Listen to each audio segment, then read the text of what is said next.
Good evening. Welcome to day 9 of 100 Days of Bad Videos. I am Aaron Allen, and here's my day 9 video. So outside of yesterday, for the last couple of days, we've been really diving deep into the benefits of like some of the fundamental portions of what being a leader is. And I started out the sessions with, until you can lead yourself, is no way you can lead someone else. So we've covered the things like mindset. We've covered different platforms or tools that you can use, from MBTI to DISC to predictive index, and also strength finders. And the reason why I really honed in on some of the early parts of most of the things were internal. We also talked about self-discipline and how that plays into it. All of these things work together for you. You have to build yourself up and make sure you're in a good place to be a good leader. Now, there's a lot of life skills, or I should say professional skills, that you can learn to be a good leader, as far as how to be more empathetic, and how to lead different teams, and critical thinking. All of those things are good, and you should look into them and you should develop those skills.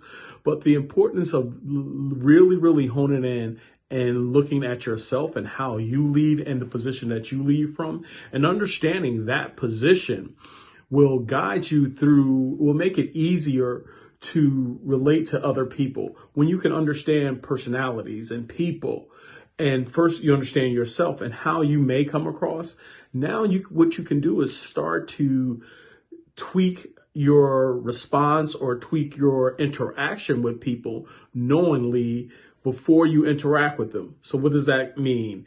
Well, before you have a conversation with someone, you go through the process of thinking about what type of personality does this person have? How do they like to receive messages? How do I like to give messages?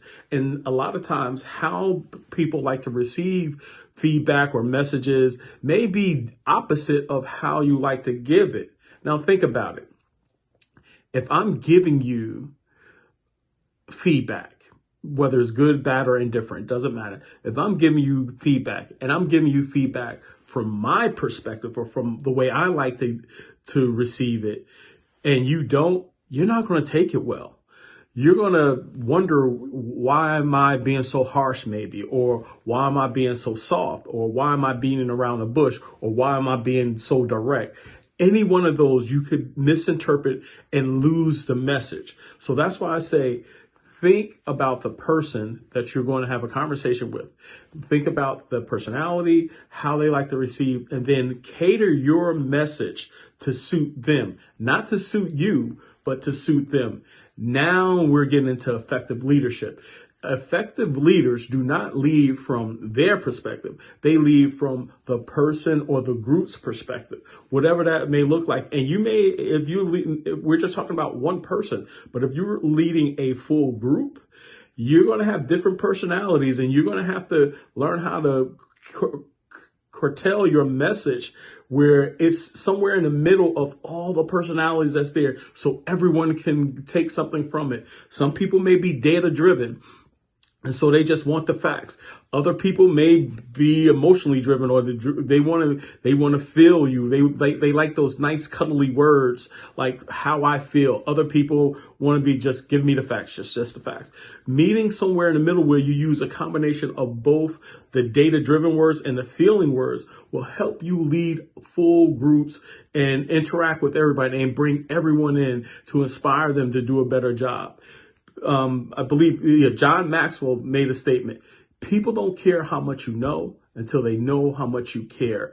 And you have to, in order for them to trust you, which is the biggest part of leadership, is trust, is gaining someone trust. Because if they don't have their trust, you're not you're not going to lead them. They're not going to follow. They may do things because of your position, but they won't do it because they want to. And that's what we want. We want people to want to follow us, to want to guide us. And the way to start that process and to start developing those skills is to start with yourself.